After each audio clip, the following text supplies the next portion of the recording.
മീരൂസ് മീഡിയാടെക്കിൻ്റെ പുതിയൊരു വീഡിയോയിലേക്ക് ഏവർക്കും സ്വാഗതം. 1ാം ക്ലാസ്സിലെ മലയാളം പാഠപുസ്തകത്തിലെ 3ാമത്തെ പാഠത്തിലെ ഒരു ഭാഗമാണ് നമ്മളിന്ന് ചർച്ച ചെയ്യുന്നത്. ഏവർക്കും ഒരിക്കൽ കൂടി വീഡിയോയിലേക്ക് സ്വാഗതം. മാനത്ത് പട്ടം. എന്താ മാനം? മാനെന്ന് പറഞ്ഞാൽ ആകാശം. മാനത്തുള്ള പട്ടം എന്തൊക്കെ കാഴ്ചകളായിരിക്കും കാണുക? അത് നമുക്കൊന്ന് നോക്കിയാലോ. മാനത്തുള്ളത് ആരാണ്? പട്ടമാണ്. അപ്പം നമുക്ക് നോക്കാം. പട്ടം, മാനത്ത് പട്ടം.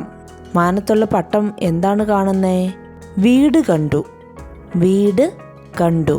പട്ടം പിന്നെ എന്തൊക്കെയാണ് കണ്ടത്? കാട് കണ്ടു, വണ്ടി കണ്ടു, പിന്നെ പട്ടം പറന്നുപോയി അല്ലേ? അപ്പം പട്ടം പറന്നു. പിന്നെ പട്ടം പറന്നപ്പോൾ എന്തൊക്കെ കണ്ടു കാണും? അത് നമ്മളോട് ഇവിടെ എഴുതാൻ വേണ്ടി പറഞ്ഞിട്ടുണ്ട്.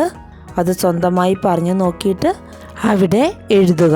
ഇനി നമുക്ക് നോക്കാം എന്തൊക്കെ കണ്ടിട്ടുണ്ടാവാം എന്ന്. പൂമല കണ്ടു, പൂമരം കണ്ടു, പുഴ കണ്ടു, വഴി കണ്ടു, പട്ടം പറന്നു. അപ്പോൾ മാനത്തുള്ള പട്ടം താഴേക്ക് നോക്കുമ്പോൾ എന്തൊക്കെയാണ് കാണുന്നത്? അതാണ് നമ്മളിപ്പോൾ ഇവിടെ കേട്ടത്. അപ്പോൾ നമുക്കിനിയും ഒരുപാട് കാര്യങ്ങൾ ആകാശത്ത് നിന്ന് താഴേക്ക് നോക്കുമ്പോൾ എന്തൊക്കെ കാഴ്ചകൾ കാണാം എന്നുള്ളത് ഒന്ന് എഴുതി നോക്കുക. എല്ലാവർക്കും ഈ വീഡിയോ ഉപകാരപ്രദമായി എന്ന് പ്രതീക്ഷിക്കുന്നു. നമുക്ക് ഒരു പ്രാവശ്യം കൂടി ഈ ഭാഗം ഒന്ന് കേൾക്കാം. മാനത്ത് പട്ടം. പട്ടം, മാനത്ത് പട്ടം. വീട് കണ്ടു, കാട് കണ്ടു, വണ്ടി കണ്ടു, പട്ടം പറന്നു. പിന്നെ അവിടെയുള്ളത് കൂട്ടിച്ചേർക്കുക. പട്ടം പറന്നു. പൂമല കണ്ടു, പൂമരം കണ്ടു, പുഴ കണ്ടു, വഴി കണ്ടു, പട്ടം പറന്നു.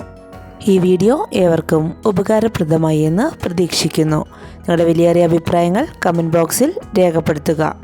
Thank you.